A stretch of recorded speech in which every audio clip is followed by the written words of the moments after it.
जो आज डिस्कशन है एरुटेरिया का जो है टेस्ट नंबर की बात करेंगे। तो एरुटेरिया का जुनून टेस्ट सीरीज का टेस्ट नंबर 6 है। और टेस्ट नंबर 6 का जो पार्ट 1 का जो आपको जो वीडियो जो आपको देखने को मिलेगा उसका ऑलरेडी हम लोगों ने 75 क्वेश्चन को हमने डिस्कस किया था। ये हमारी इसकी क्या है तो पार्ट 2 है। अब पार्ट 2 में हम लोग 76 से लेके ठीक है और 130 तक के प्रश्नों को करेंगे। आखिरी के 20 प्रश्न जो होते हैं वो आपके करेंट अफेयर से होते हैं। ठीक है, तो इसको आप लोग ध्यान में रखेंगे। ठीक है,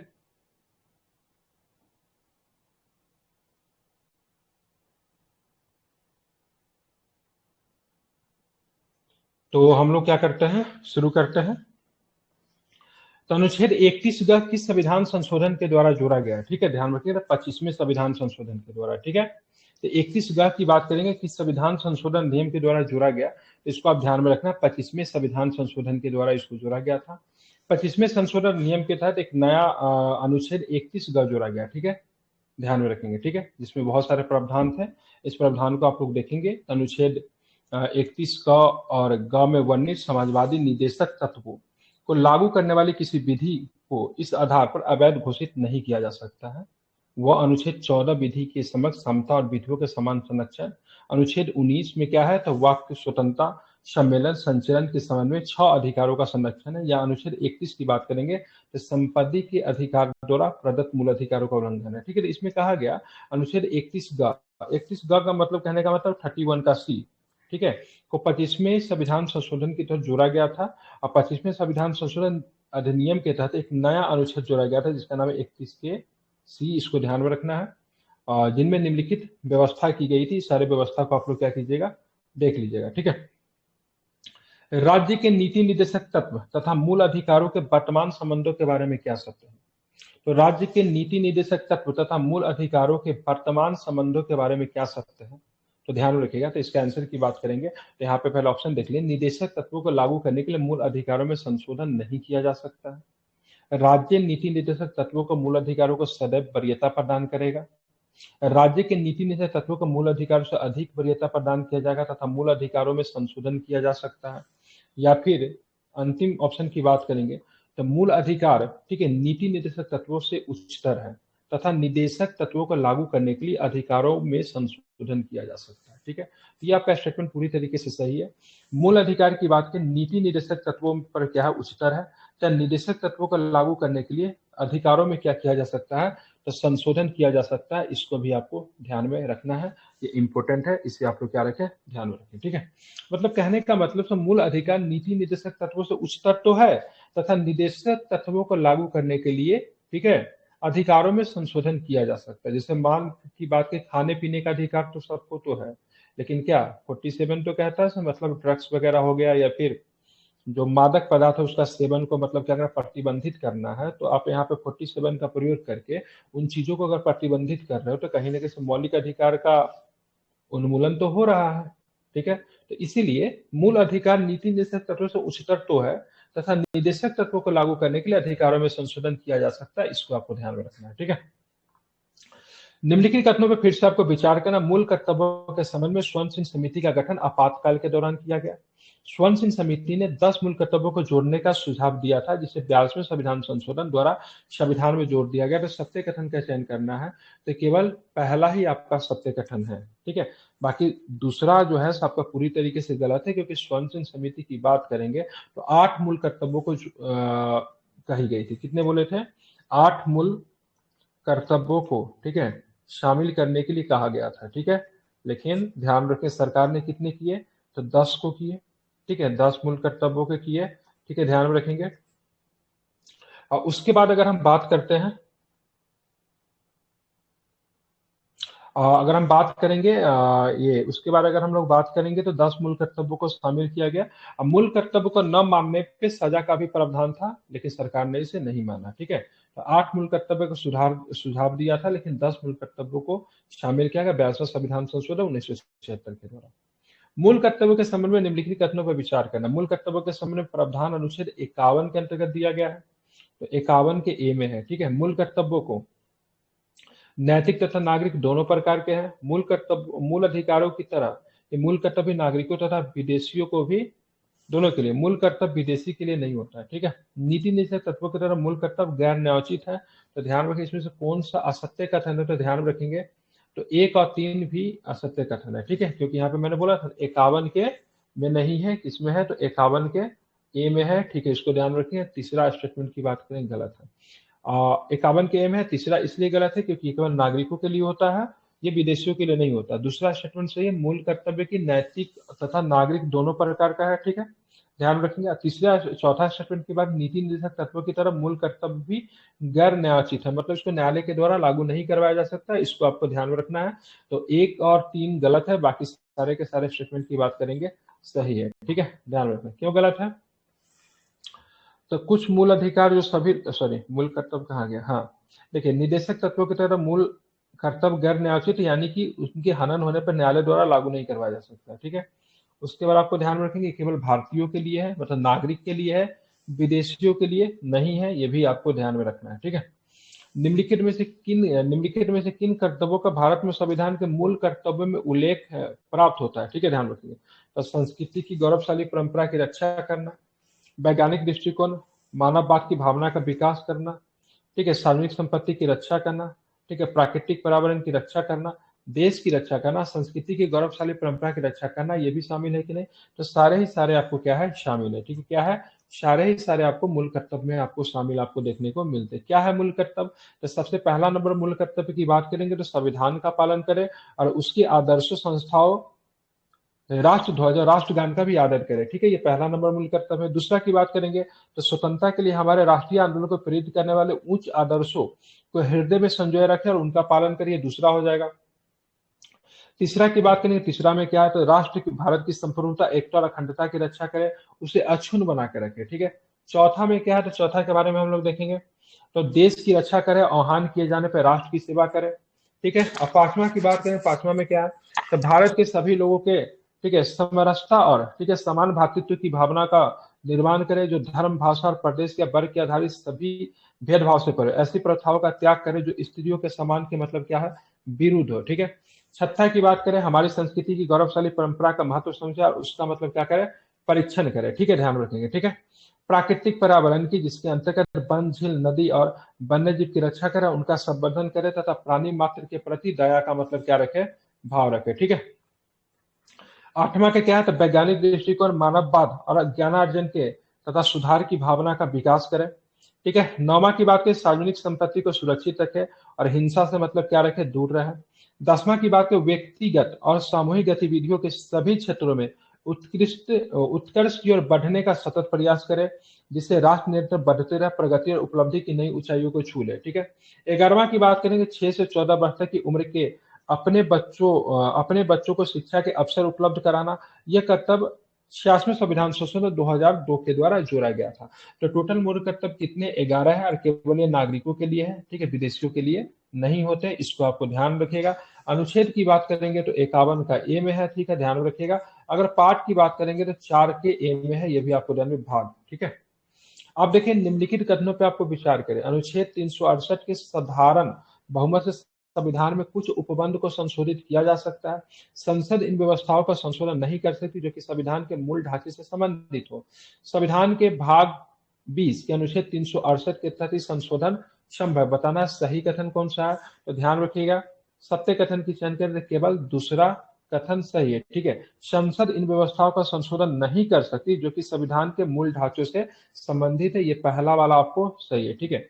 बाकी की बात करेंगे, साधारण बहुमत से तो होता ही नहीं है, ठीक है। संसद अनुच्छेद 368 दो प्रकार से संशोधन की व्यवस्था है। संसद के विशेष बहुमत के द्वारा, आधे राज्यों और साथ में साधारण बहुमत, ठीक है। दो प्रकार से संशोधन किया जा सकता है, या तो एक विशेष बहुमत चाहिए इसके लिए, या फिर साधारण बहुमत प्लस आधे राज्यों की संतुष्टि, ठीक है, ध्यान रखेंगे। लेकिन कुछ अन्य अनुच्छेद संसद के साधारण बहुमत से संविधान के कुछ उपबंध को संशोधित हो सकते हैं। यह बहुमत प्रत्येक सदन में उपस्थिति में मतदान, मतलब साधारण विधायी प्रक्रिया द्वारा होता है। उल्लेखनीय कि संविधान के अनुच्छेद 368 के उद्देश्यों के तहत नहीं होते, ठीक है, ध्यान रखना। संविधान का भाग 20 के अनुच्छेद 368 में संसद को संविधान एवं इसकी व्यवस्था में संशोधन की शक्ति प्रदान की गई। यह प्रावधान करता है कि संसद अपनी, ठीक है, संवैधानिक शक्ति का प्रयोग करते हुए इस संविधान के किसी उपबंध का परिवर्तन या फिर निरसन के रूप में संशोधन कर सकते हैं। ठीक है, संसद उन व्यवस्थाओं में संशोधित नहीं कर सकती जो कि संविधान में मूल ढांचे से संबंधित है। यह मूल ढांचे का थ्योरी कब हुआ था? तो 1973 में केशवानंद भारती केस में आया था। ठीक है, 69 बीपीएससी में पूछा है इसका क्वेश्चन। ठीक है, ध्यान रखिए। तो ये आपको, तो पहला तो आपका गलत हो गया, ध्यान रखेंगे, क्योंकि यहाँ पे विशेष बहुमत होता है या फिर साधारण बहुमत प्लस आधे से अधिक राज्य। संविधान के भाग 20 के अनुच्छेद 368 के तहत ही संशोधन संभव है। तो संविधान के भाग 20 के अनुच्छेद 368 के तहत ही मतलब संशोधन संभव है। इसको भी आपको क्या लिया है? गलत लिया है। ठीक है, ध्यान रखेंगे। चलिए, अब यहाँ पे देखेंगे अनुच्छेद 368 के तहत संशोधन प्रक्रिया के संबंध में निम्नलिखित कथनों पे आपको क्या करना है? असत्य कथन का चयन करना है। ठीक है, संविधान संशोधन विधेयक किसी भी सदन में प्रस्तुत किया जा सकता है। ठीक है, किसी भी सदन में कर सकते हैं, कोई दिक्कत नहीं। इसे सरकारी या फिर गैर सरकारी सदस्य द्वारा सदन में प्रस्तुत किया जा सकता है। विधेयक को दोनों सदनों में से विशेष बहुमत से पारित कराना अनिवार्य होता है। ठीक है, विधायक सदन में रखने से पहले राष्ट्रपति की पूर्व स्वीकृति आवश्यक है। बताना असत्य कथन की आपको क्या करना है? चयन करना है। तो बताइए इनमें से असत्य कथन कौन है? तो असत्य कथन की बात करेंगे, डी है, क्योंकि विधायक के सदन में रखने से पहले राष्ट्रपति की पूर्व स्वीकृति लेनी नहीं पड़ती है। विधायक जब दोनों सदन से पास हो जाता है तो फिर राष्ट्रपति की सहमति होती है। ठीक है, न कि मतलब पहले होता है। ठीक है, ध्यान रखेंगे। विधायक को दोनों सदनों में विशेष बहुमत से पारित कराना अनिवार्य है। यह बहुमत सदन की कुल सदस्य संख्या के आधार पर सदन में उपस्थित सदस्यों के 2/3 बहुमत या मतदान के द्वारा होना चाहिए। ठीक है, विधायक को किसी मंत्री या फिर गैर सरकारी सदस्य द्वारा पुनः स्थापित किया जा सकता है और इसके लिए राष्ट्रपति की पूर्व स्वीकृति आवश्यक नहीं होती है। ठीक है, ध्यान में रखेंगे। अनुच्छेद 368 के तहत राष्ट्रपति के लिए संविधान संशोधन की विधेयक में सहमति के लिए बाध्य है। यह प्रावधान किस संविधान संशोधन के द्वारा किया गया था? ठीक है, 24वां संविधान संशोधन 1971 के द्वारा कहा गया। तो अगर संविधान संशोधन अगर होता है तो राष्ट्रपति सहमति देने के लिए मतलब क्या है? बाध्य है। इसको आपको ध्यान में रखेंगे। ये इंदिरा गांधी के शासनकाल 1971 में था, लेकिन बाद में इसको परिवर्तन कर दिया गया। ठीक है, निम्नलिखित में से कौन से उपबंध सिर्फ विशेष बहुमत एवं राज्यों की स्वीकृति द्वारा संशोधित किए जा सकते हैं? विशेष बहुमत चाहिए, राज्य की मतलब क्या चाहिए? स्वीकृति के द्वारा। ठीक है, तो ध्यान रखिएगा, राष्ट्रपति के निर्वाचन एवं इसकी प्रक्रिया को बदलना पड़ेगा तो, या फिर अगर बात करेंगे तो 7वीं अनुसूची के संबंध कोई भी विषय रहेगा तो, या फिर संसद के राज्यों का प्रतिनिधित्व रहेगा तो। संसद में राज्यों का प्रतिनिधित्व की बात करेंगे, इसको बदलने के लिए बहुत पापड़ बेलने पड़ते हैं। रीजन क्या है? इसमें विशेष बहुमत लगता है एवं राज्यों की स्वीकृति भी होनी चाहिए। ठीक है, तो काफी टफेस्ट हो जाता है। क्यों? क्योंकि आपका एक तरह से बेसिक स्ट्रक्चर का आपका क्या है? हिस्सा हो जाता है। ठीक है, ध्यान रखेंगे। ताकि राज्य के विधान परिषद निर्माण की इसकी समाप्ति बहुत आसान है। संसद में विधानमंडल के निर्वाचन के लिए भी बहुत आसान है। संसद में राज्यों का प्रतिनिधित्व की बात करेंगे, ये थोड़ा स्ट्रक्चरल सब्जेक्ट है, इसलिए आपको ध्यान रखें। इनके लिए आपको क्या चाहिए? विशेष बहुमत एवं राज्यों की स्वीकृति आपको चाहिए। इसको आपको ध्यान में रखना। अब यहाँ पे देखेंगे क्या क्या होता है। तो यहाँ पे सारी चीजें यहाँ पे दिया हुआ है, इसको आप लोग पढ़ लीजिएगा। ठीक है, संसद के विशेष बहुमत एवं राज्यों की स्वीकृति तथा निम्नलिखित उपबंधों के तहत इसके तहत संशोधित किया जाता है। इसमें सारा आपको संबंध आपको सारा के सारा दिया हुआ है। ठीक है, ध्यान रखेंगे। संसद के विशेष बहुमत का अर्थ क्या होता है? ठीक है, बात करेंगे संसद के विशेष बहुमत, तो प्रत्येक सदन के उपस्थित मतदान करने वाले सदस्यों के 2/3 की बहुमत की बात करेंगे, या फिर प्रत्येक सदन के सदस्यों की कुल संख्या तथा बहुमत और प्रत्येक सदन के उपस्थित और मतदान देने वाले सदस्यों का 2/3 का बहुमत, यही आपका जो है क्या है? तो ध्यान रखें, विशेष बहुमत का अर्थ होता है। विशेष बहुमत क्या होता है? प्रत्येक सदन के सदस्यों की कुल संख्या, मान लो सदन में कितना कुल संख्या हमारे यहाँ मान लो 545 सपोज है। ठीक है, और 545 सदस्यों की कुल संख्या का बहुमत, बहुमत कितना हो जाएगा? 1/2 + 1 क्या होता है? बहुमत होता है। अब प्रत्येक सदन के उपस्थित और मतदान करने वाले सदस्यों का भी मतलब क्या होना चाहिए? 2/3 का बहुमत होना चाहिए, तब इसको बोलते हैं विशेष बहुमत, इसको कहा जाता है। इसको आपको ध्यान में रखना है। ठीक है, अब अफसरों की समानता की बात करेंगे। इसे अनुच्छेद पूछा हुआ था, डायरेक्ट इसके हम लोग इसके सोल्यूशन के ऊपर हम लोग देख लेते हैं। ठीक है, ध्यान में रखेंगे। इसका तो हो जाएगा 86वां हो जाएगा। ठीक है, 97 में सहकारी वगैरह को लेकर था। ठीक है, चलिए इसको हम लोग क्या करते हैं, इसका सोल्यूशन ही देख लेते हैं, क्योंकि इधर इसका सोल्यूशन दिया हुआ है, ध्यान में इसको रखेंगे। ठीक है, देखिए अफसरों को असमानता को समाप्त करने के लिए 44वां संविधान संशोधन किया गया था। इसको आपको ध्यान में रखना है। बच्चों के स्वरूप विकास के लिए शोषण, नैतिक और भौतिक परित्याग खिलाफ बचपन और युवाओं को सुरक्षा देने के लिए 42वां संविधान संशोधन। ठीक है। ग्रामीण क्षेत्रों में कुटीर उद्योगों का व्यक्तिगत एवं सहकारी आधार पर कुटीर उद्योगों का प्रोत्साहन की बात करें, 57वां संविधान संशोधन महत्वपूर्ण है। ठीक है। सभी बालकों को 14 वर्ष की आयु पूरी करने पर निःशुल्क अनिवार्य शिक्षा की बात करेंगे तो 86वां संविधान संशोधन। ठीक है, काफी अधिक महत्वपूर्ण है, इसको आप लोग ध्यान में रखेंगे, इंपॉर्टेंट है। ठीक है, आप देखेंगे यहाँ पे, ठीक है, राज्य के नीति निर्देशक तत्व गैर न्यायोचित एवं विधि रूप से लागू करने के बाध्यता वाला है। ठीक है, तो गैर न्यायोचित तो है लेकिन विधि के रूप से लागू करने के लिए बाध्यता वाला है, ध्यान में रखेंगे। नहीं, बाध्यता तो नहीं है। संविधान निर्माताओं के अनुसार देश में व्यापक विविधता पिछड़ापन इसके क्रियान्वयन में बाधक होगा, बिल्कुल ध्यान रखेंगे। तो बात करेंगे तो ए तो गलत है, लेकिन आर कथन की बात करेंगे सही है, क्योंकि राज्य इसको लागू करने के लिए मतलब क्या है, ठीक है, ध्यान रखेंगे, बाध्य नहीं है। ठीक है, इसलिए ए गलत है और आर कथन की बात करेंगे सही है। ठीक है, इसको आपको ध्यान में रखना है। ठीक है, संविधान निर्माताओं ने निदेशक सिद्धांतों को गैर न्यायोचित एवं विधि रूप से लागू करने का बाध्यता वाला नहीं बनाया, क्योंकि देश के पास उसे लागू करने के लिए प्राप्त वित्तीय संसाधन नहीं थे, और भी रीजन थे, देश की व्यापक विविधता और पिछड़ापन इनके क्रियान्वयन में बाधक थे। इसलिए बोला से जब मतलब कोई भी राज्य अपने आप को उसके लायक समझे, ठीक है, तब जाके उसे खुद ही मतलब क्या करेगी, लागू कर देगी, इसलिए बाध्यता नहीं है। ठीक है, राज्य के नीति निर्देशक तत्व निम्न से किसके लिए आधार है? ठीक है, व्यक्तियों के अधिकारों का संरक्षण, पिछड़े और कमजोर वर्गों का उन्मूलन। ठीक है, पिछड़े और कमजोर वर्गों का उन्मूलन, उल्टा ही लिखा हुआ है। ठीक है, यह भी बात करेंगे। ठीक है, न्याय के प्रशासन या फिर देश के शासन के प्रशासन। ठीक है, यद्यपि नीति निर्देशक तो गैर न्यायोचित है, तथापि संविधान में इस बात को स्पष्ट किया गया कि देश के शासन में मूलभूत है, तो यह राज्य का कर्तव्य होगा कि इन तत्वों को विधि बनाने के लिए मतलब क्या करे, प्रयोग करे। ठीक है, आयरलैंड के संविधान में नीति निर्देशक तत्व किस देश के संविधान से लिया गया?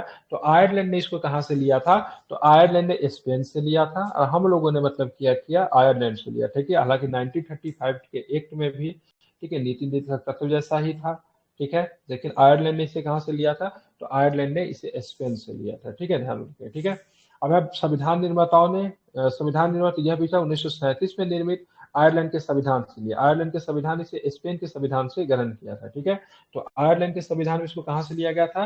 तो स्पेन के संविधान से लिया गया था, इसको आपको ध्यान में रखना है। ठीक है, अब आते हैं 90 नंबर क्वेश्चन। ठीक है, राज्य अनुच्छेद 19 के तहत स्वतंत्रता के अधिकारों पर निम्न में से किस आधार पर उचित प्रतिबंध लगा सकता है? देश की सुरक्षा, न्यायालय की अवमानना, मानहानि, किसी अपराध के लिए उकसाना, सारे ही सारे की बात करेंगे। ऑल स्टेटमेंट, इन सारे आधार पे, ठीक है, क्या हो सकता है, राज्य जो होता है आपके ऊपर उचित प्रतिबंध क्या हो सकता है, लगा सकता है। अनुच्छेद 19 को आपका प्रतिबंधित किया जा सकता है, इसको भी आपको ध्यान में रखेंगे। ठीक है, अब चलेंगे आगे। कौन सा प्रश्न है? राज्यों की स्थापना के क्रमानुसार व्यवस्थित करें। ठीक है, हम झारखंड की बात करेंगे तो इसकी स्थापना कब हुआ था? 2000 में हुआ था। छत्तीसगढ़ की बात करेंगे कब हुआ था? ये भी 2000 में हुआ था। सिक्किम की बात करेंगे तो इसका कब हुआ था? 1975 में हुआ था। और अरुणाचल प्रदेश की बात करें 1987, देख लेता हूँ। ठीक है, अब आते हैं, देखते हैं क्या है। ठीक है, तो अरुणाचल प्रदेश मैंने 1987 सही बताया था, सिक्किम 1975 सही है। छत्तीसगढ़ की बात करें 26वां राज्य बनता है, 27वां राज्य उत्तराखंड है, 28वां राज्य की बात करेंगे आपका बिहार है। ठीक है, तो सबसे पहले सिक्किम, फिर अरुणाचल प्रदेश, फिर छत्तीसगढ़, फिर आपका क्या होगा? तो फिर आपका झारखंड होगा, ध्यान में रखेंगे। ठीक है, अब हम चलेंगे निम्नलिखित में से कौन सा अनुच्छेद 20 से संबंधित नहीं? दोहरा संकट, आत्म अभिशंसन, ठीक है, हिरासत में शोषण के विरुद्ध अधिकार की बात करेंगे तो यह आपका अनुच्छेद 20 में आपको नहीं देखने को मिलता है। ठीक है, अनुच्छेद 20 की बात करेंगे तो किसी भी अभिव्यक्ति या दोषी करार व्यक्ति, चाहे वह नागरिक हो या फिर विदेशी हो, कंपनी एवं परिषद को कानूनी व्यक्ति को, ठीक है, उसके विरुद्ध मनमाने और अतिरिक्त दंड से संरक्षण प्रदान करता है। ठीक है, ध्यान में रखेंगे। ठीक है, ये क्या है, यहाँ पे हिरासत में शोषण के विरुद्ध अधिकार, ये आपको इसमें नहीं है। ठीक है, ध्यान में रखना है। बर्मा समिति का संबंध किससे है? तो बर्मा समिति का संबंध जो है तो मूल कर्तव्य से, किससे है? मूल कर्तव्य से। बर्मा समिति कब बनी थी? तो 1999 में बनी थी। ठीक है, ध्यान रखना, 1999 में बर्मा समिति मूल अधिकारों से। 9वीं अनुसूची का संबंध किस अनुच्छेद से है? तो 9वीं अनुसूची में क्या है? 9वीं अनुसूची में क्या है? पंचायत है ना, पंचायत है। पंचायत के अनुच्छेद कहां से कहां तक है? ठीक है, 39 क ग घ। ठीक है, तो पंचायत 39 क 39 क्या लिया इसके आंसर? ठीक है, 9वीं अनुसूची में 31 के पंचायत है सर। 9वीं अनुसूची में आर्टिकल्स क्या पूछ रहा था क्वेश्चन, नींद आ रहा है देखे भी नहीं सही से, ठीक है, क्या था इसमें? 9वीं अनुसूची का संबंध निम्न में से किस अनुच्छेद से, अच्छा अनुच्छेद पूछ रहा था, ठीक है, तो किससे हो जाएगा, तो ध्यान रखेंगे क्या हो जाएगा, 31 के ख से, ठीक है, अनुच्छेद 31 के ख मतलब 31 का, ठीक है, बी कह लीजिए, ठीक है, क्या है इसमें, तो 9वीं अनुसूची में उल्लेखित अधिनियमों एवं नियमों को व्यावृत्ति प्रदान करता है। इस तरह का अनुच्छेद 31 ख का क्षेत्र 31 क से ज्यादा विस्तृत है। अनुच्छेद 31 का 9वीं अनुसूची में सम्मिलित किसी भी विधि को सभी मूल अधिकारों के उन्मुक्ति प्रदान करता है, फिर चाहे विधि अनुच्छेद 31 क में उल्लेखित 5 श्रेणियों में से किसी के अंतर्गत हो या नहीं हो, ठीक है। चलिए ध्यान रखिए क्या होगा इसका आंसर, 31 का ख।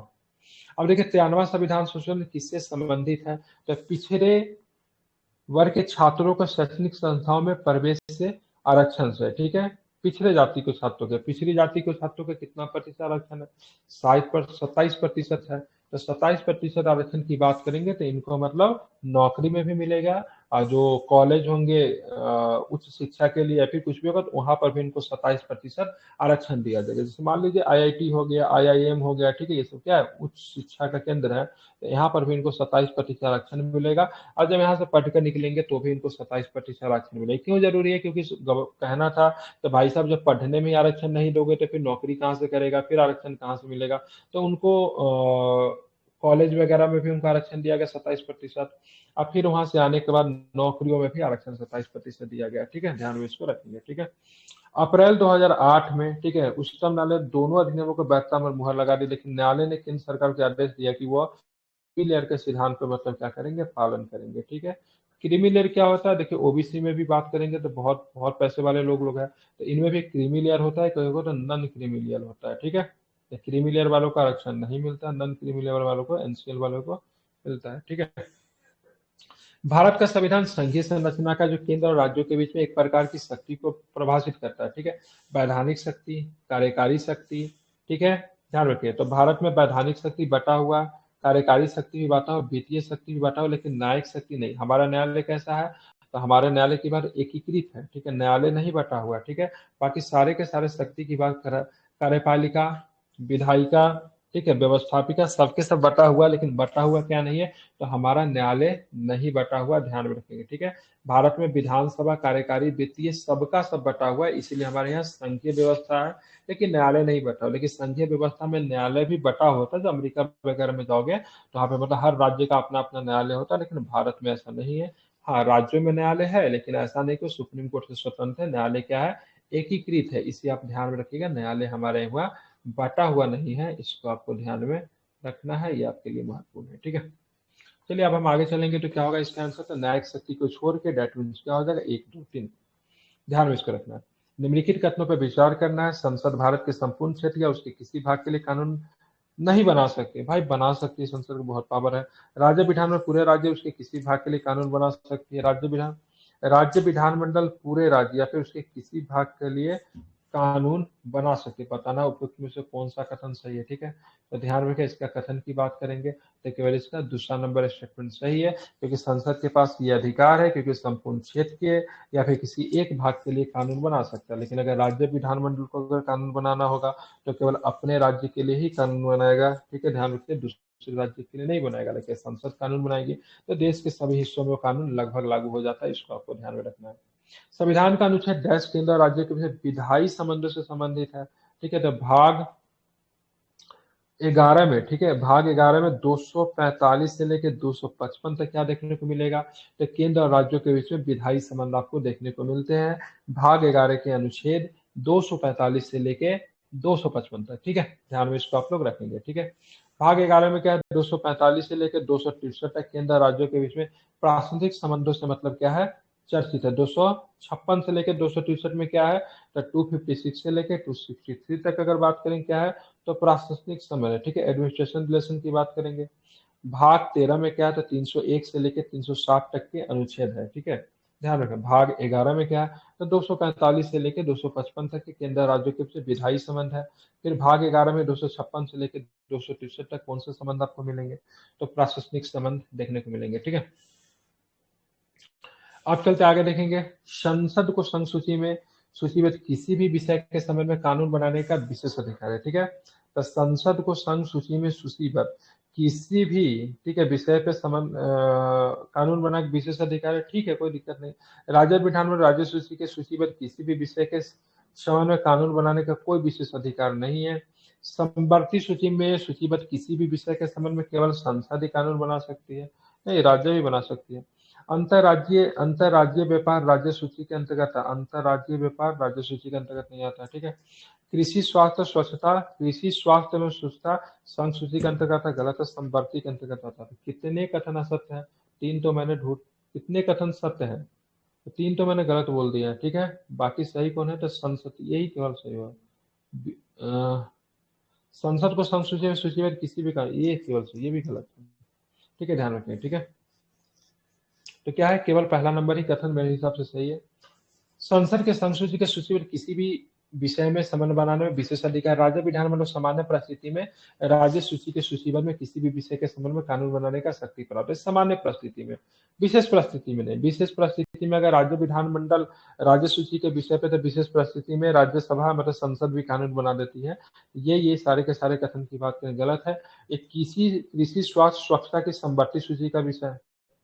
ठीक है, ध्यान रखिए। ठीक है, नहीं सॉरी, कृषि स्वास्थ्य और स्वच्छता की बात करें, स्टेट का विषय है। ठीक है, स्टेट में ही आता है ना भाई, गलत तो नहीं बता रहा हूँ। एक मिनट, दिया हुआ है क्या सोल्यूशन? ठीक है, कृषि स्वास्थ्य और स्वच्छता राज्य सूची में आता है। ठीक है, अंतर्राज्यीय व्यापार की बात करेंगे तो संघ सूची का विषय है। ठीक है, राष्ट्रीय आपातकाल के संबंध में निम्नलिखित कथनों पर विचार करें। राष्ट्रीय आपातकाल की घोषणा लागू होने के दौरान संसद को वस्तु एवं सेवा कर या राज्य सूची के मामलों के संबंध में कानून बनाने की शक्ति प्राप्त हो जाएगी। आपातकाल समाप्त होने के 6 महीने के बाद ये कानून निष्प्रभावी हो जाता है। तो ध्यान में कौन सा स्टेटमेंट सही है? तो दोनों के दोनों स्टेटमेंट की बात करेंगे सही है, किसी प्रकार की कोई भी गलती आपको यहाँ पे नहीं देखने को मिलता है। ठीक है, निम्नलिखित में से किस असाधारण परिस्थिति में संविधान संसद को राज्य सूची में सूचीबद्ध किसी भी मामले पे कानून बनाने का अधिकार देता है? तो संसद के पास ये पावर कब आएगा? तो ध्यान रखेंगे क्या आएगा, तो इसके ध्यान रखेंगे, इसके सारे के सारे ऑप्शन की बात 1 2 3 4 नंबर को छोड़ के सारे ही ऑप्शन क्या सही है। ठीक है, देखेंगे क्या होता है। जो निम्नलिखित में से किस असाधारण परिस्थिति में संविधान संसद को, ठीक है, राज्य सूची के सूचीबद्ध किसी भी मामले पे कानून बनाने का अधिकार देता है? जब राष्ट्रपति का शासन हो, अंतर्राष्ट्रीय समझौता को लागू करना हो, जब राज्य ऐसा अनुरोध करे, ठीक है, या फिर राष्ट्रीय आपातकाल लागू हो, या फिर जब राज्य ऐसा कोई प्रस्ताव पारित करे। सर्वोच्च न्यायालय ऐसा कहने पे नहीं करेगा। बाकी सारे के सारे स्टेटमेंट क्या है आपके सही है, इसको आपको ध्यान में रखेंगे। ठीक है, सोल्यूशन इसका घर से जरूर पढ़िएगा, सोल्यूशन क्या काफी अधिक महत्वपूर्ण है। ठीक है, अब आते हैं हम लोग देखेंगे कौन सा है, तो देखेंगे 102 नंबर प्रश्न। ठीक है, राज्यपाल राज्य विधानमंडल द्वारा पारित विधेयक की राष्ट्रपति के विचार सुरक्षित नहीं रख सकती। भाई साहब रख सकती है, तो विवाद के कारण है। केंद्र सरकार द्वारा निर्देश दे सकती है कि वित्तीय आपातकाल के दौरान राज्य विधानमंडल द्वारा पारित धन विधेयक को, अन्य वित्तीय विधेयक को राष्ट्रपति के विस्तार के सुरक्षित रखे। तो बिल्कुल स्टेटमेंट की बात करेंगे सही है। ठीक है, बाकी राष्ट्रपति क्या होता है, राज्य विधानमंडल के द्वारा पारित विधेयक को राष्ट्रपति के लिए सुरक्षित रखे। इसके लिए किस अनुच्छेद का प्रयोग करती है? तो अनुच्छेद कौन सा है भाई? अनुच्छेद 200। ठीक है, क्या है? अनुच्छेद 200। ठीक है, चलिए आगे देखेंगे। सरकारी आयोग का गठन सरकार जनता संबंधों को सुधारने के लिए था, ध्यान रखेंगे। तो गलत है। ठीक है, सरकार केंद्र और राज्य के बीच में जो मतभेद जो था उसको सुधारने के लिए किया गया था। ठीक है, सरकारी आयोग 1983 में किया गया था, नहीं 1981 में नहीं, 1983 में इसका गठन किया गया था। ठीक है, ध्यान में रखेंगे 1983 में था, और किसके लिए था? केंद्र और राज्य के बीच में जो संबंध जो है उसको मतलब ठीक करने के लिए। ठीक है, इसे आप ध्यान रखेंगे। अखिल भारतीय सेवा के संबंध निम्नलिखित कथनों विचार के अनुच्छेद 212 में, ठीक, गलत है। अखिल भारतीय सेवा की बात करेंगे, ऑल इंडिया सर्विस की बात करेंगे। ठीक है, ऑल इंडिया नहीं है यार, क्या नाम इसका, जो भी हो। ठीक है, 312 में। ठीक है, संविधान संसद को राज्यसभा प्रस्ताव पारित आधार पर नई अखिल भारतीय सेवा गठन करने का फिर राज्यसभा को इसमें एक अधिकार है, नए अखिल भारतीय सेवाओं का गठन राज्यसभा कर सकती है। तो दूसरा नंबर स्टेटमेंट की बात करेंगे क्या है, सही है। बाकी क्या है, 312 में है, इसको आपको ध्यान में रखने का, आर्टिकल्स गलत दिया हुआ था। राजमन्नाथ समिति के संबंध में निम्नलिखित कथनों पर विचार करने इसकी नियुक्ति आंध्र प्रदेश सरकार के द्वारा की गई थी। इसका राजमन्नाथ तमिलनाडु हो जाएगा, क्या हो जाएगा? तमिलनाडु हो जाएगा, ठीक है। इसका गठन केंद्र राज्य संबंधों की जांच के लिए किया गया था, बिल्कुल ठीक है। 1971 में अपनी रिपोर्ट आंध्र प्रदेश सरकार को सौंपी, तो भाई तमिलनाडु के लिए था तो तमिलनाडु गवर्नमेंट को ही ना सौंपेगी, ठीक है ना, कि मतलब किसे सौंपेगी। देख लीजिए, हाँ, डीएमके की सरकार ने किया था, तमिलनाडु था। 1969 में इन्होंने अपनी रिपोर्ट जो थी सौंपी थी, ठीक है, ध्यान रखेंगे। 71 भी गलत दिया है और आंध्र प्रदेश भी गलत दिया हुआ है, ठीक है, ध्यान रखें, डीएमके की सरकार ने। वित्त आयोग के संबंध में निम्नलिखित में विचार करना है। इसकी स्थापना भारतीय संविधान का अनुच्छेद 110 के तहत की गई है, ठीक है, तो ध्यान रखें, बहुत ही ज्यादा गलत कथन है, ठीक है, क्योंकि 180 में नहीं, किसमें किसकी बात करेंगे, वित्त आयोग है ना, किधर है, 280 में हो जाएगा। एक अर्धन्यायिक निकाय है, गलत बात है, ध्यान रखें। वित्त आयोग एक संवैधानिक निकाय है, ठीक है, क्या है, वित्त आयोग की बात करेंगे, संवैधानिक निकाय है, लेकिन इसको अर्धन्यायिक निकाय इसलिए बोला जाता है क्योंकि उसके बाद पूरी तरीके से सजा वगैरह देने का प्रावधान नहीं है, ठीक है। इसका गठन प्रत्येक वर्ष राष्ट्रपति के द्वारा, क्या प्रत्येक वर्ष नहीं होता है, ठीक है, प्रत्येक 5 वर्ष पे होता है, ये भी गलत है। ये करों से प्राप्त सूद आयोग को केंद्र और राज्यों को बांटने के बाद वित्त मंत्री को सिफारिश करता है, नहीं, वित्त मंत्री को सिफारिश नहीं करता है, ठीक है, ये भी गलत है, ठीक है। देखिए 280 में अधिनायक के रूप में वित्त आयोग का प्रावधान, इसका गठन राष्ट्रपति के द्वारा हर 5वें वर्ष में किया जाता है, ठीक है, ध्यान रखेंगे। और निम्नलिखित मामलों पे राष्ट्रपति को सिफारिश करना आवश्यक है। करों से प्राप्त शुद्ध आय का केंद्र और राज्य के बीच में वित्त तथा राज्यों के बीच में ऐसी आय का आवंटन करना इसका काम होता है, खुद करता है, किसी को आदेश नहीं देता, ठीक है। कुंची आयोग की बात करें, मदन मोहन कुंची, इसकी स्थापना 2005 में नहीं थी, कब की गई थी, 2007 में की गई थी, ठीक है। अध्यक्ष कौन थे, तो मदन मोहन कुंची की बात करेंगे, इसके अध्यक्ष थे, ये आपको ध्यान में रखना है। तो पहला वाला स्टेटमेंट गलत है, बाकी दूसरा की बात करेंगे सही है, ठीक है। इसके लिए अंतर्राज्यीय संबंधों के मुद्दों पर गौर करना आवश्यक है, ठीक है, तो केवल इसका 2 स्टेटमेंट ही सही है, ठीक है। क्यों गलत है, क्योंकि 2007 में था, मदन मोहन कुंची भारत के भूतपूर्व न्यायाधीश रहे थे, ठीक है, ध्यान रखेंगे। एक केंद्र राज्य के बीच में मतलब संबंध स्थापित करना था, केंद्र राज्यों के संबंध के लेकर था। अब 2007 में इसको स्थापना किया गया था, ठीक है। इन्होंने रिपोर्ट अपनी कब सौंपी, तो 2010 में अपनी रिपोर्ट जो थी सौंप दी थी, ठीक है। अब आता है निम्नलिखित में से कौन सा अनुच्छेद राष्ट्रीय हित में राज्य सूची के किसी विषय के संबंध में कानून बनाने पर संसद की शक्ति से संबंधित है, तो क्या हो जाएगा 249, ठीक है, 249 की बात करेंगे तो संसद के पास शक्ति है, तो राज्य सूची के किसी भी विषय पे मतलब क्या कर सकती है, कानून बना सकती है, ठीक है, लेकिन इसके लिए कुछ विशेष परिस्थिति होता है, उसको भी ध्यान में रखना पड़ेगा, ठीक है। 246 में क्या था, वस्तुओं में सेवा कर के संबंध में विशेष प्रावधान। 248 में क्या, विधान बनाने की अवशेष शक्ति है, ठीक है, जो कि केंद्र के पास। संसद और राज्य विधानमंडलों द्वारा बनाए गए कानून की बात 246 में। 249 में क्या है, तो राष्ट्रीय हित के राज्य सूची के विषय के संबंध में कानून बनाने की शक्ति की बात करेंगे 249 में, ठीक है। अब आते कुछ प्रश्न है, उसको भी जरा मिलाते हैं। 253 में क्या है, तो 253, 262, 263, ठीक है, तो इसका आंसर क्या होगा, ध्यान में 263 में क्या है, अंतर्राज्यीय परिषद, ठीक है। 262 में अंतर्राज्यीय नदी विवाद हो जाएगा। 253 में अंतर्राष्ट्रीय समझौतों को प्रभावी करना, ठीक है, जरा इसका मिला लेते हैं, ठीक है। 253 में अंतर्राष्ट्रीय समझौता प्रभावी सही बताया था। 262 में क्या है, तो ध्यान रखेंगे अंतर्राज्यीय नदी है, ठीक है। 263 में क्या था, अंतर्राज्यीय परिषद है, इसको आपको ध्यान में रखने के। वस्तु एवं सेवा कर परिषद के संबंध में निम्नलिखित कथनों पे क्या करना है, विचार करना है। 2016 में 101 में संविधान संशोधन के द्वारा वस्तु एवं सेवा कर परिषद की स्थापना की गई। 2016 था, 2017 था। अनुच्छेद 279 राष्ट्रपति को जीएसटी परिषद गठित करने का अधिकार देता है, ठीक है, ध्यान रखेंगे। यह परिषद केंद्र तथा राज्यों की संयुक्त मंच है, ध्यान रखें। तो बताने कौन सा कथन सत्य है, तो सारे ही सारे कथन सही है। 2016 में ही था, 101वां संविधान संशोधन किया गया था, जीएसटी परिषद का गठन किया गया। 279 के ए में है, राष्ट्रपति को आदेश देता है कि जीएसटी परिषद का गठन करने का अधिकार है। ये परिषद केंद्र राज्य का संयुक्त मंच है, ठीक है। जीएसटी परिषद का अध्यक्ष कौन होता था, जीएसटी परिषद का अध्यक्ष जो होता है केंद्रीय वित्त मंत्री होता है, ठीक है।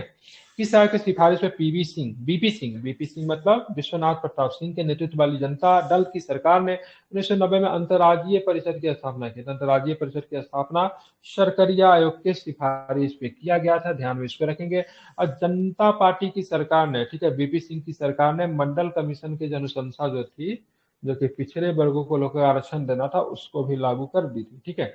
पूर्वी क्षेत्रीय परिषद निम्नलिखित में से कौन सा राज्य शामिल, इसको छापने का तरीका की बात करेंगे तो पूर्वी क्षेत्रीय में उत्तर प्रदेश नहीं होगा, ठीक है, उत्तर प्रदेश नहीं होगा। तो झारखंड, छत्तीसगढ़, बिहार, उड़ीसा, बिहार, झारखंड, पश्चिम बंगाल, उड़ीसा, पश्चिम बंगाल भी आता है इसमें, ठीक है, मतलब ऑप्शन नंबर ए होगा, ठीक है। पूर्वी क्षेत्रीय परिषद का मुख्यालय कहाँ है?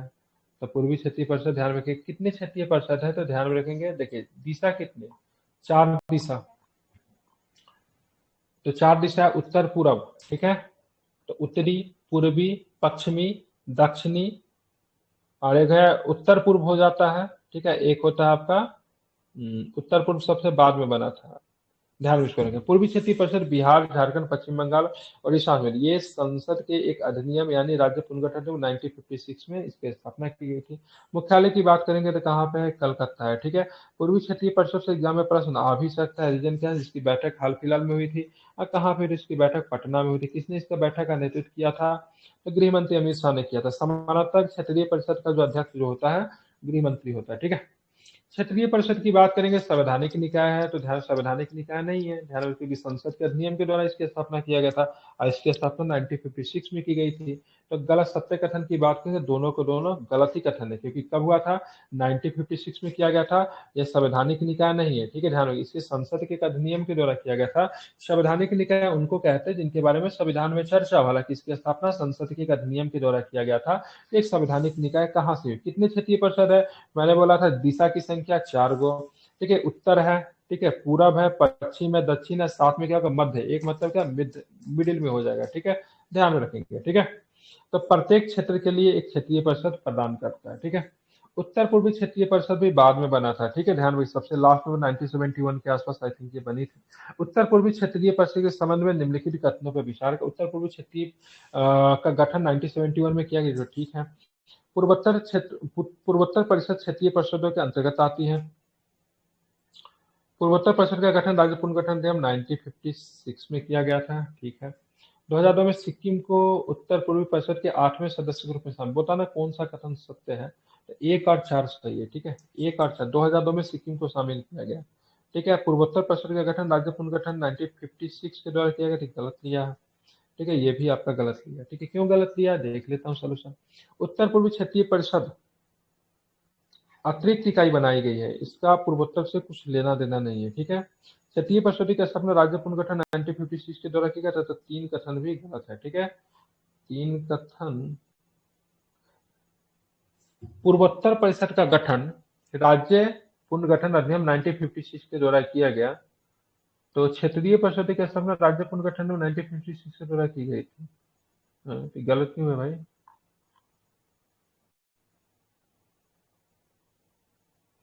पूर्वोत्तर परिषद का गठन, ठीक है, ठीक है, गलत लिया इसको, ठीक है, सॉरी, हटाइए, वो बोला डाउट जाता है लगा। वहाँ पे सिर्फ क्षेत्रीय परिषद, हाँ, उसमें जो एक्सप्लेनेशन दिया गया है, इसमें बोला हम्म, गया कि क्षेत्रीय परिषद का गठन 1956 में हुआ है, पूर्वोत्तर परिषद का गठन का ईस्वी शायद कुछ और होगा। नहीं, क्षेत्रीय परिषद के अंतर्गत ही तो पूर्वोत्तर आ जाएगा। वो देखिए, पूर्व उत्तर अलग हो जाएगा, पूर्व वाला जो था ना, जैसे यहाँ पे पढ़ा था ना हम लोगों ने, देखिए यहाँ पे 5 प्रकार के है ना, ठीक है, मध्य है, पूर्व है, पश्चिम है, दक्षिण है, ठीक है। तो पूर्वोत्तर का हो सकता है अलग हो, ठीक है, हालांकि उत्तर पूर्वी का तो हुआ था 1971 में हुआ था, ठीक है। चलिए, अब देखेंगे, छोड़िए, हटाइए, डाउट लग रहा है। कावेरी जल विवाद 4 राज्यों के बीच में है, कर्नाटक है, केरल है, तमिलनाडु है, पुडुचेरी है, ठीक है। ऑप्शन नंबर क्या हो जाएगा, एक, कर्नाटक, केरल, तमिलनाडु और पुडुचेरी के बीच में क्या है, कौन सा विवाद है, कावेरी जल विवाद है, इसको आपको ध्यान में रखेंगे, ठीक है। आपातकालीन प्रावधान संविधान के भाग 18 में निहित है, ठीक है, तो ये तो सही है, कोई दिक्कत नहीं है। आपातकाल के दौरान केंद्र सरकार बहुत कमजोर हो जाती है, ये बहुत ही ज्यादा गलत है, ठीक है, बहुत मजबूत हो जाती है। आपातकाल के दौरान केंद्र सरकार बहुत कमजोर हो जाती है, राज्य सर्वोच्च न्यायालय के पूर्ण नियंत्रण में, ये भी गलत है, ठीक है।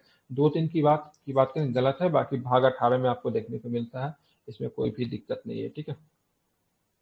अनुच्छेद 352 की बात करेंगे तो क्या है इसमें, ये हो जाएगा 356 में संवैधानिक तंत्र, द्वितीय आपात क्या हो जाएगा, 307 में हो जाएगा, ठीक है। संविधान पे 3 प्रकार की पूर्वोत्तर आबाद। पूर्वोत्तर क्षेत्रीय परिषद का गठन 1972 में हुआ था। अच्छा, उत्तर पूर्वी वाला 1971 में, पूर्वोत्तर 1972, ठीक है, हाँ, थैंक यू। चलिए, अब आता है अनुच्छेद 356 के संबंध में निम्नलिखित कथनों पर विचार करना। पंजाब में पहली बार राष्ट्रपति शासन 1956 में लगा, गलत है। पंजाब में पहली बार लगा था 1951 आई थिंक, देखूंगा नीचे सोल्यूशन क्या है। इसके नागरिकों के मौलिक अधिकार पर कोई प्रभाव नहीं पड़ता। 356 अगर लगेगा ना तो कोई भी प्रभाव नहीं पड़ेगा, ठीक है, बिल्कुल ठीक है। राज्यपाल रूल में, ठीक है, सॉरी, जब 356 लगता है तो मौलिक अधिकार पे कोई फर्क नहीं पड़ता। लोकसभा इसके निरसन हेतु प्रस्ताव पारित कर सकती है, तो बिल्कुल लोकसभा इसके निरसन के हेतु प्रस्ताव पारित नहीं, कोई प्रस्ताव वगैरह पारित नहीं होता है, ठीक है। केंद्रीय मंत्रिमंडल के अनुशंसा पे राष्ट्रपति चाहे तो इसको हटा सकते हैं, ठीक है। कब लगा था? हाँ बिल्कुल ठीक है, पंजाब में पहली बार राष्ट्रपति शासन 351 में लगा था, ठीक है। केवल राष्ट्रपति के द्वारा ही मतलब इसको निरस्त कर दिया जाता है, किसी प्रकार के प्रस्ताव वगैरह पारित नहीं करना पड़ता है, ठीक है। अब तक 4 बार राष्ट्रीय आपातकाल की घोषणा, 62 में, 65 में, 71 में, 75 में।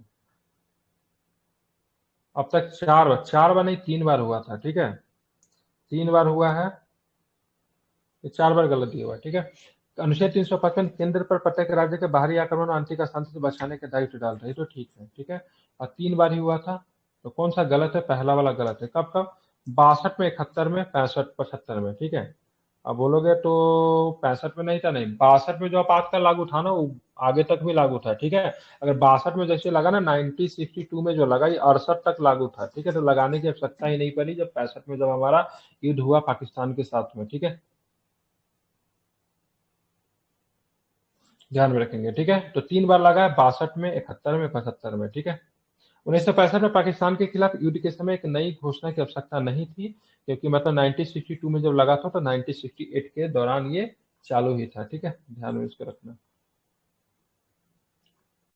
अनुच्छेद 352 राष्ट्रीय काल के संबंध में निम्नलिखित कथनों पर विचार करें। 1976 में 82वें संविधान संशोधन अधिनियम के द्वारा मूल वाक्यांश आंतरिक अशांति की जगह पे सशस्त्र विद्रोह को जोड़ा, ठीक है। जब तक राष्ट्रीय आपातकाल की घोषणा लागू है, राष्ट्रपति केंद्र और राज्यों के बीच में राजस्व के संवैधानिक वितरण को संशोधित नहीं कर सकता है, ठीक है।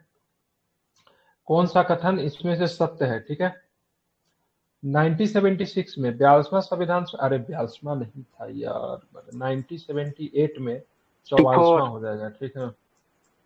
गलत, ये भी गलत। इसके बाद राष्ट्रपति के द्वारा निरस्त किया नहीं, संसद चाहिए इसके लिए।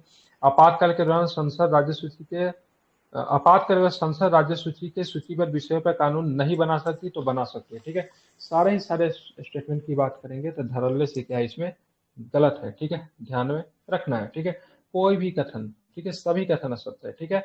44 होगा 1978, राष्ट्रपति केंद्र के राज्य के बीच संवैधानिक वितरण में संशोधित कर सकता है, ठीक है। राष्ट्रपति अकेले रद्द नहीं कर सकता, लोकसभा इसके लिए निरीक्षण के लिए प्रस्ताव लाएगी। संसद राज्य सूची के सूचीबद्ध विषय पर केवल स्वयं ही कानून बना सकती है, ठीक है, या फिर अन्य प्राधिकरण को भी सौंप सकती है। दुनिया का पहला परमाणु ऊर्जा शिखर सम्मेलन का आयोजन, अरे क्या आ गया ये, ठीक है, मतलब 120 तक के प्रश्न को हमको करना था, फिर मतलब क्या था, सबका करंट अफेयर्स की शुरुआत हो जाती है। तो हमारा क्या हो गया, कंप्लीट हो गया। देवी और सजनों, इसको आप लोग ध्यान में रखेंगे।